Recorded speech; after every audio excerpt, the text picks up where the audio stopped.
This is the best of the Rotary E-Club of Silicon Valley, where we select from our library of hundreds of past presentations. One of our goals is to connect with people who have wonderfully interesting stories that inspire us to think about solutions to vexing problems in all sorts of ways. We hope you will find inspiration in what you hear today. It was 12 years ago now when I heard the words that no woman wants to hear, that I had breast cancer.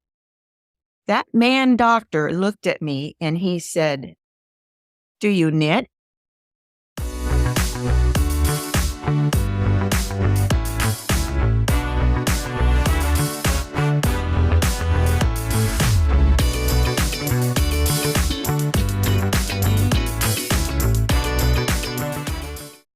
Welcome, everybody. This is the Rotary E-Club of Silicon Valley, and every week we bring you stories of people who are working to make the lives of others better, whether that's locally, globally, or digitally.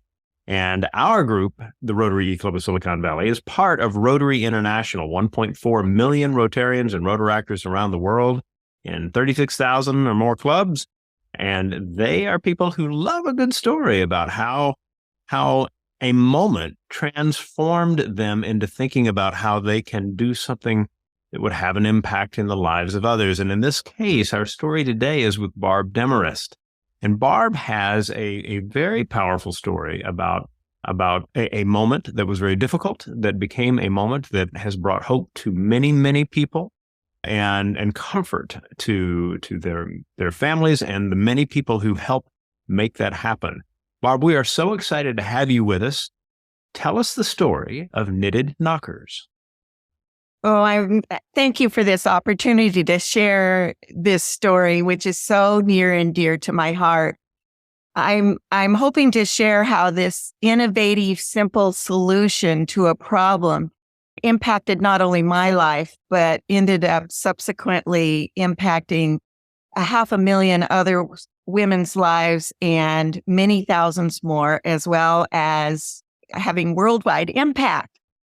I am the founder of Knitted Knockers Support Foundation, and Knitted Knockers are breast prosthetics for women who have had a mastectomy, and they're made by volunteers. And you're probably wondering, okay, what do I care about that? What does that mean to me? Well, I'm hoping that you'll stick with it and find that it touches all of us in some pretty unique ways. So it was 11 years ago, actually it was 2011, 12 years ago now, when I heard the words that no woman wants to hear, that I had breast cancer. And I thought right away, I hope I don't lose my hair, and I hope I don't have to have a mastectomy. Well, I did have to have a mastectomy, and I thought, it'll be okay. I can be immediately reconstructed. Nobody needs to know. Well, due to complications, that didn't happen. So then I was faced with, what am I going to do to look normal, to get back to life and to work? I made a phone call to the local cancer support group, and I'll never forget the voice on the other end of the line saying to me, "Oh, honey, I am so sorry, but you won't be able to put anything on that scar for at least 6 weeks." 6 weeks. I was devastated. I needed to get back to life. I wanted to get back to work. I wanted to be normal. 6 weeks. That was the low point for me, and the first time I cried. I went to my doctor's office and I picked up a brochure for the traditional breast prosthetics. And my doctor looked at me and he said, many women are not satisfied with that as a solution. They can be hot and heavy and sticky, and they're very expensive, and you can't wear them for a while. And I said, well, what am I going to do? And that man doctor looked at me and he said, "Do you knit?" "Yeah, why?" He said, "Well, I've never seen one, but I've heard there's such a thing as a knitted knocker. You might want to check it out."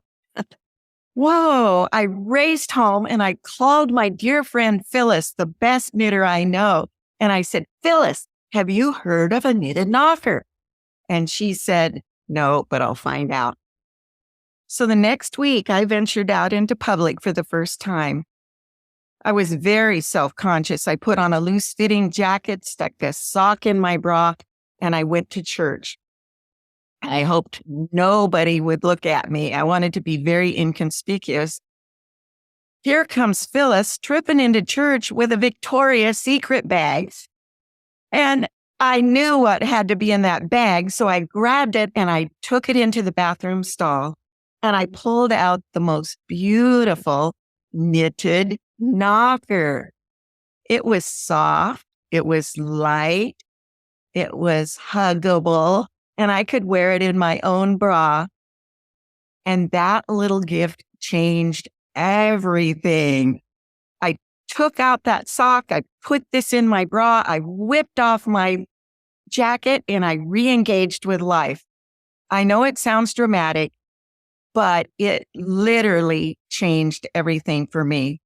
I went out, got hugs from my friends, visited with them, and I knew right then that we needed to provide these to our local doctor's offices so women that are in there dejected, wondering what they're going to do, can take these home with them. We needed to be a Phyllis for them. So I went to my doctor and I said, if we make these for you, would you hand them out? And he said, I'd love to do that. I went to my plastic surgeon's office. Would you care to hand these out? Love to do that. So they started handing them out. I got a phone call from Julie, my plastic surgeon's nurse, and she said, Barb, I wish you could be here when we're handing these out because women are so dejected and despondent, wondering what they're going to do. And we bring out these knitted knockers and it makes them smile. Some of them laugh and some even cry. I wish you could be here. And I'm like, I don't need to be there because I was that woman. So with that encouragement, Phyllis and I just started knitting like crazy and we redoubled our efforts. And we started taking them into more and more into our doctor's office. But we realized that with over 50,000 mastectomies done a year back then, and there's even more now, that this was too good to keep just to ourselves. We needed to replicate this around the country, but it was too much for any one group to do. So we set out to inspire and equip people to do these, to make these for their own communities. So then we created a website and we posted the patterns and the video tutorials on how to make them. Those patterns have now been downloaded 1.2 million times. And we visited craft shows and connected with knitters and crocheters who quickly embraced this project because with 1 out of 8 women having breast cancer sometime in their life, most of us know somebody. And we always want to help, but we always don't always know how. But this was a very real way that they could find purpose with their craft, their knitting and crocheting. So orders started coming into our website from women requesting these. We had put a link there. And we were stunned to find out that when they requested these free knitted knockers, many of them would tell us their stories. And they would tell us of their struggles with lymphedema, scarred, sensitive skin from radiation, and how the traditional breast prosthetics were failing for them. They were so hopeful and happy to have this as an alternative. And we heard many, many quotes from them. And I just don't have time to share them, but they're very heartwarming.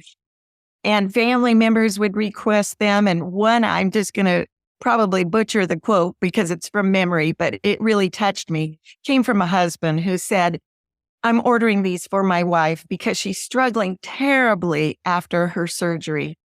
And I want her to know that she's still gorgeous to me. And I'm hoping that this will help her feel the same about herself.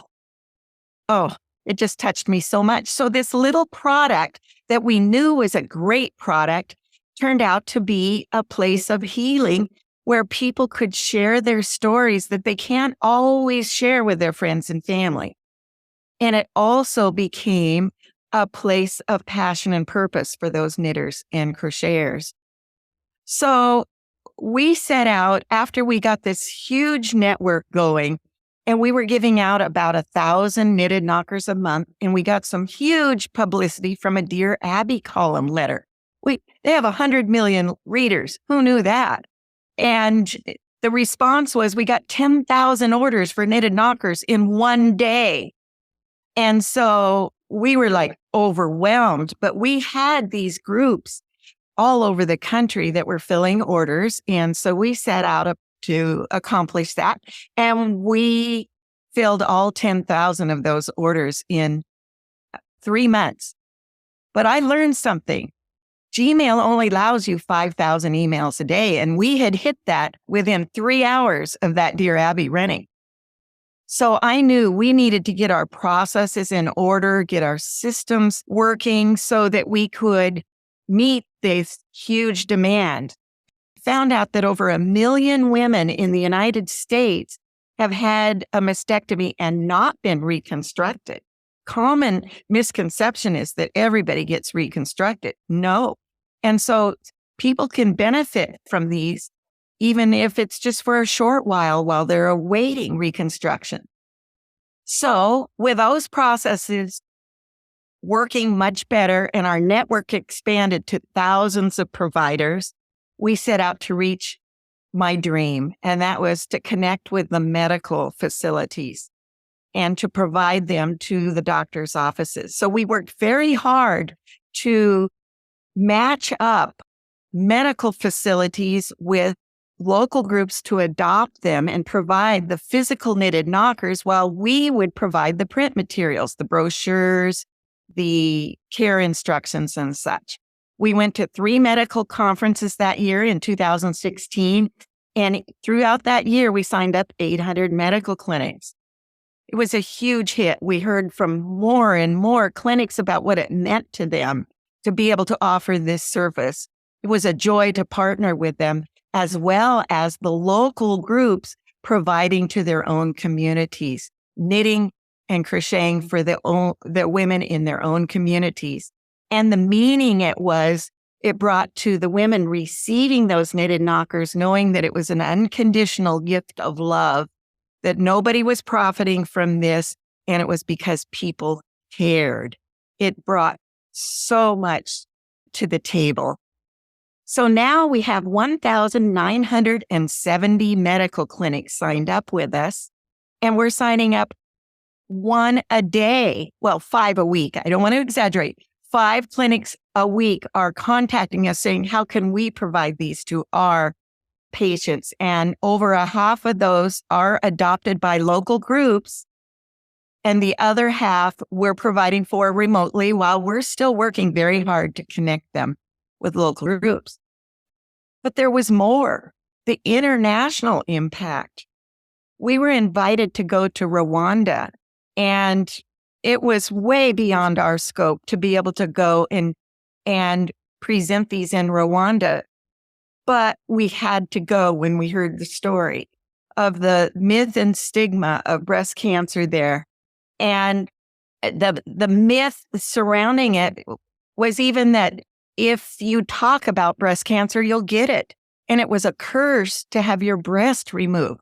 So they had traditional breast prosthetics donated to them, but they weren't of their skin color. And they shared with us that the rats and insects eat the silicone. So it was like, ooh, but these knitted knockers, you could wash them, you could wear them in your bra. They couldn't make them though, because they could knit, but they could not read the patterns. So they said, would you come? 3 of us did go to Rwanda, used our own funds. We couldn't use our 501c3 ones because it was beyond the scope. We didn't have the funds anyway. But out of that, we trained 30 women to make knitted knockers. And we connected with the Minister of Health, who determined that they made a renewed commitment to removing the stigma surrounding breast cancer, got a new mammogram machine in the country. And I'll just share one quick story. We were invited to share with the local hospital, and the head of the hospital was a physician, and he picked up this knitted knocker that we had brought, and he started to cry. And he said, just yesterday, I had this woman in who needed to have a mastectomy. And she said, no. And I said, it's your breast or your life. And I had nothing to offer her. We need these. So we were able to connect them with this group of women that would make them for them. And they paid for the supplies to do it. And then they handed them out free. And they're now in all 5 international hospitals. I know I'm out of time. I'll just say briefly now that we are now in 60 countries. We have presence in 60 countries, and we're giving away 10 to 12,000 free knitted knockers a month. And we have just reached the 500,000 mark of women who have received these gifts of comfort and dignity. And I'll just conclude with this. Some of you may be wondering, how can I help? What does this mean to me? Because I don't knit. And so I always like to share that there's 3 ways to help. One is if you can knit or crochet, go to knittedknockers.org. We'll equip you to make them.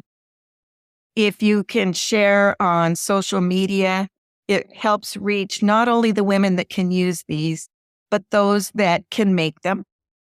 And then there's the donate factor. So with that, I'll open it up to questions. Wow, Barb, wonderful. Thank you so much for your story. I'm excited for us to kind of leap into the questions. Here are a few highlights from the question and answer session. A link directly to this meeting's complete video, including all of the questions and answers, is in the podcast notes. Our postage alone is over $50,000 a year.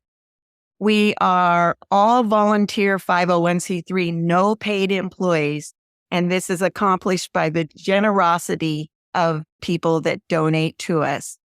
We're registered in all of the giving platforms for the major corporations, but funding is always a challenge for us because it's hard for us to ask for money because we just love the fact that I call it pure. It's just a gift of love and compassion, and nobody is profiting from it. And so it's kind of hard to ask for money, but most of our funding comes in $10 and $20 donations. We have a list of 30 approved yarns, and that's all we use. And then there's stuff with polyfiber fill. They're designed to be thrown in the wash machine and either machine dried or air dried. They can be used for swimming. They can be used for exercise. I like to use the word innovative. It's so simple, handmade by people that care. Well, fantastic. What we're going to do is we're going to wind things down with some usual info, and then Barb will hand it back to you for a final word in just a moment. We thank you for joining us and for helping us share the stories of those who seek to improve their communities, locally, globally, and digitally. We are part of Rotary International, 1.4 million Rotarians and Rotaractors in tens of thousands of clubs around the world. Our club is both online and always available, so you can attend one of our meetings at any time by choosing the link on our homepage, which you can find at rotary.cool. In our meetings archive, you can find the full recordings, including the Q&A between the speakers and participating members and guests. If you are interested in joining Rotary, are a former Rotarian looking to get back into the organization, or simply interested in how you might make a difference in the lives of others, take a look at the Join page on our site or at rotary.org. You can also find these links in the podcast show notes. So as we always like to do, we hand it back to our speaker for the final word. Barb, what would you like people to have in mind as they finish off the recording?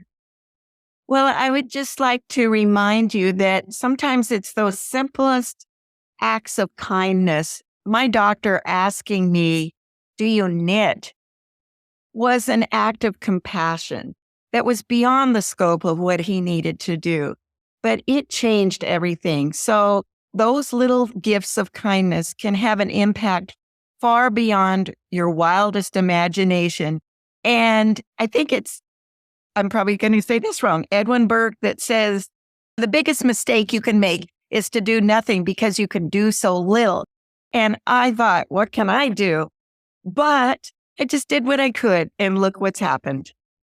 The power of service. Wonderful, Barb. Thank you, and thanks, everyone. We will see you next week. Please help us spread the word about this podcast on social media.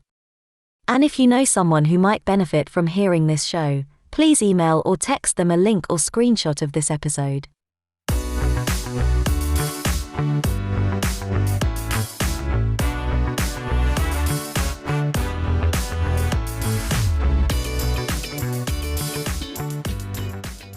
For more inspiring stories, follow this podcast on Spotify or on other major podcast providers.